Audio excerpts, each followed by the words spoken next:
Mange ta part comme ça, maman. Comme vous observez, c'est le déjeuner de ce matin. Après avoir bien chauffé ce fameux mets dit coquille. Oui. Le lendemain, c'est ça qui me sert de déjeuner pour les enfants. Ok. Accompagné de la patate douce. Ils vont manger ainsi et être mieux tenus pour la journée.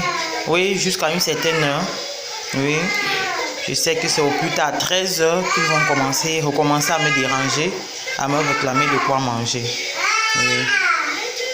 Quand j'ai fait la cuisine la veille, le lendemain, surtout le week-end, surtout je précise encore, surtout le week-end et chez moi, parce qu'ailleurs c'est pas la même chose. Nous sommes dans un monde où beaucoup de choses mutent en fonction de nos revenus, en fonction de nos familles, de notre situation sociale. On peut se permettre ci ou ça, mais chez moi, après avoir préparé une nourriture le lendemain et surtout le week-end, c'est ça qui nous sert de déjeuner.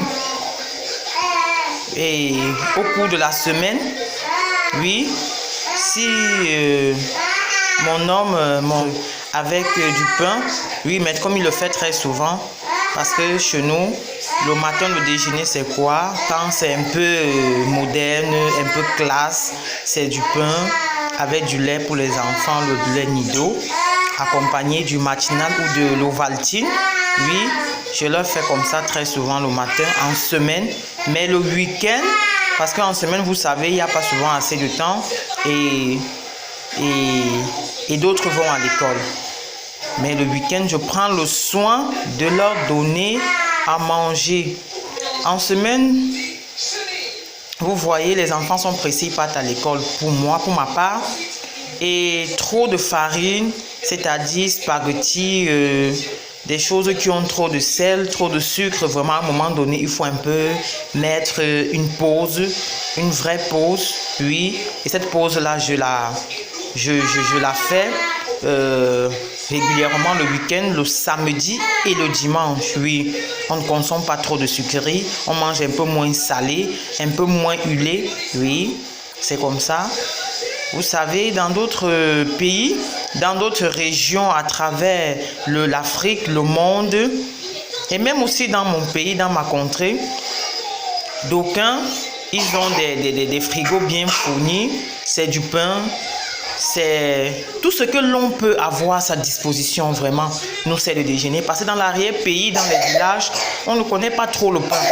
On veut même bien le manger, mais il n'y a pas moyen d'accéder parce que les distances, les routes enclavées et autres ne nous permettent pas toujours d'entrer en possession. Donc du coup, on se sert du repas de la veille pour en faire le déjeuner, le petit déjeuner le lendemain. Oui, c'est pas mauvais, hein, c'est pas mauvais. Ça édifie aussi l'enfant, ça lui permet aussi de faire la différence quand il grandira. Et même quand il ira à l'école ou bien quand il entendra même ses camarades dire que chez nous, on fait comme ça. Et il pensera à ce qu'ils font chez eux. Vous voyez, ça crée un peu la différence, mais ça le garde équilibré.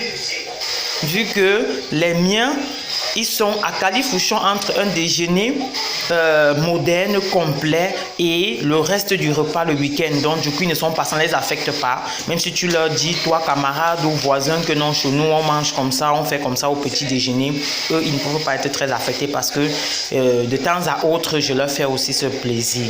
Ok, merci bien, à tout à l'heure.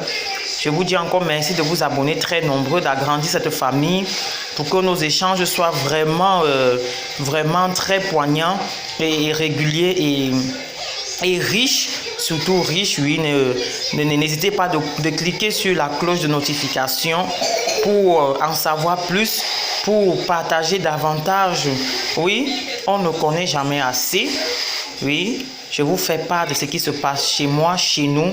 Ça peut coïncider avec vos habitudes, avec votre quotidien, mais je serai aussi très contente que vous me le fassiez savoir dans les commentaires. Merci, à tout à l'heure.